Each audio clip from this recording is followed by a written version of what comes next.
अभी आपने सुना है कि केवल सोचने से सफलता मिलती है।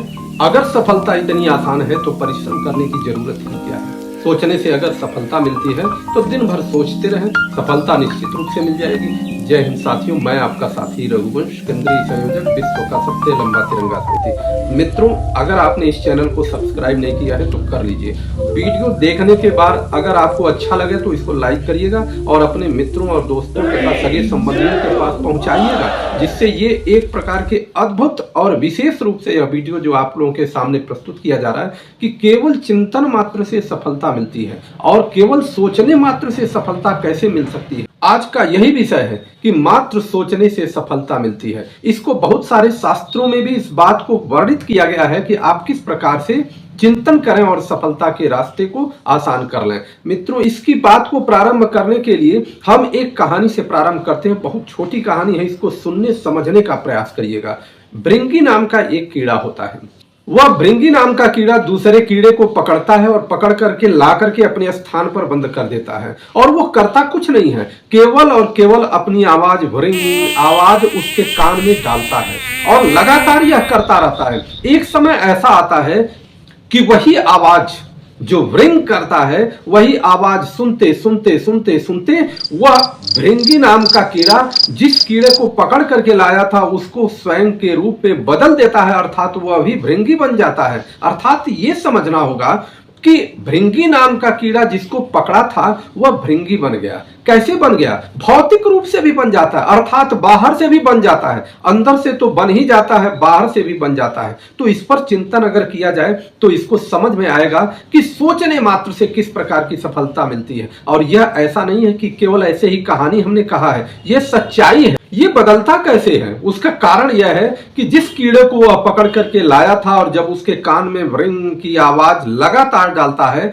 तो इससे होता क्या है, दिन रात वह उसी भृंगी नाम के कीड़े के बारे में चिंतन करता है, जिसके कारण वह बदल करके भृंगी नाम का कीड़ा स्वयं बन जाता है। इससे हमको सीख क्या मिलती है? इससे सीख यह मिलती है कि जिस प्रकार के लक्ष्य को हम निर्धारित करें उस लक्ष्य के बारे में हमेशा चिंतन करें, दिन रात चिंतन करें। और जब आप चिंतन करने लगेंगे तो एक विद्युत चुंबकीय तरंग उस प्रकार से आपके चारों तरफ आभा मंडल के रूप में तैयार हो जाएगी, जिस प्रकार से जब आप किसी मोबाइल से किसी को फोन मिलाते हैं तो आप देखिए ऐसा नहीं है जाकर के नेटवर्क उसमें मिलाते हैं, स्वतः ही वह नेटवर्क उस नंबर वाले नेटवर्क को खोज लेता है और खोज करके बात करा देता है। उसी प्रकार से जब आप उस प्रकार का चिंतन करेंगे तो जो पूरे ब्रह्मांड में घूमने वाली उस प्रकार की सोच है वो सारी सोच आपकी तरफ आकर्षित होगी और जिस प्रकार के संसाधन की आवश्यकता होती है, जिस प्रकार की वस्तुओं की आवश्यकता है, जिस प्रकार की योजना की आवश्यकता है, सारी योजनाएं, संसाधन, वस्तुएं इत्यादि सब आपको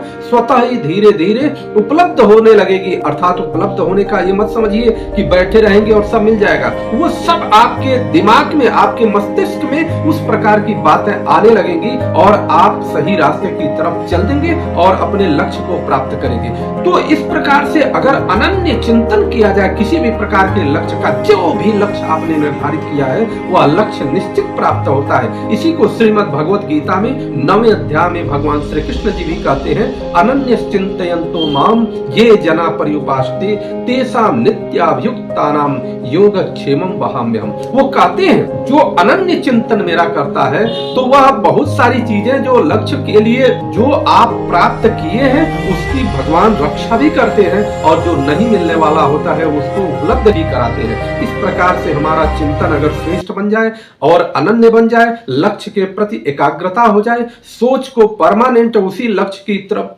आप आकर्षित करते रहें तो एक समय आपके मोबाइल का टावर जिस प्रकार से नंबर डायल किए गए मोबाइल के टावर से मिल जाता है, उसी प्रकार से आपकी सोच वाले व्यक्ति निश्चित रूप से एक न एक दिन मिल जाते हैं और आप सफलता के ऊंचाई पर पहुंच जाते हैं। आप इसे लाइक करिए, सब्सक्राइब करिए, लोगों तक पहुंचाइए, जिससे लोगों का चिंतन सुधरे। जय